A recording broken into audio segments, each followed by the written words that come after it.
Di realisasi kuartal 1 2021 masih sesuai dengan proyeksi, sesuai dengan target, karena kita tahu kalau dibandingkan dengan kuartal 1 2020, memang kondisinya sangat berbeda.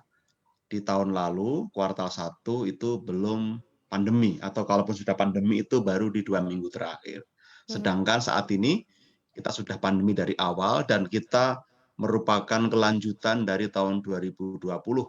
Dan sekarang kita melihat justru dari belanja yang dioptimalkan ini, kita ada pada arah yang tepat karena kebijakan pemerintah yang counter cyclical, mengoptimalkan belanja demi untuk menggerakkan perekonomian, termasuk memberikan insentif dan stimulus. Sedangkan penerimaan memang kita tahu agak berat karena kondisi ekonomi seperti sekarang ini, dan insentif pun diberikan cukup besar kepada para pelaku usaha.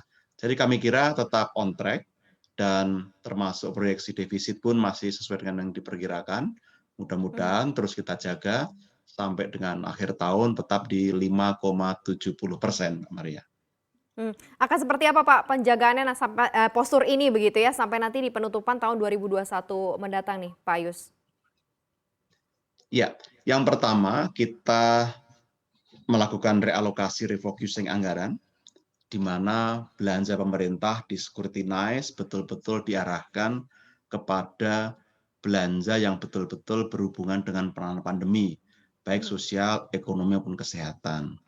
Lalu yang kedua, kita terus mengoptimalkan seluruh upaya untuk melakukan ekstensifikasi perpajakan, menggali Mhm. potensi-potensi yang masih ada, yang belum tergarap, dan mengawasi pembayaran massa, pembayaran bulanan, supaya menjaga betul proyek sampai akhir tahun tidak meleset.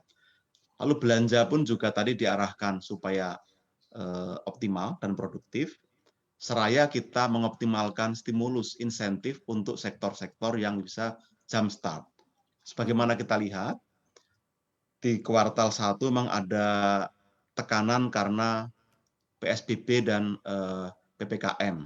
Nah, Ya. sekarang kita melihat dari beberapa indikator utama, leading indikator sudah cukup baik.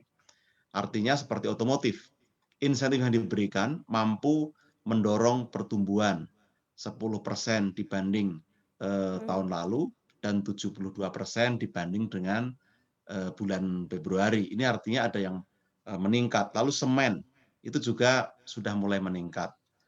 Impor baja juga mulai meningkat. Artinya geliat industri sudah terlihat, manufaktur, dan kita berharap memang ini game changersnya adalah vaksinasi ya Vaksin. Mbak. Mhm. Seiring dengan vaksinasi yang membaik, semakin luas, semakin masif, kita berharap mobilitas juga mengiringi itu, sehingga konsumsi masyarakat juga ikut meningkat.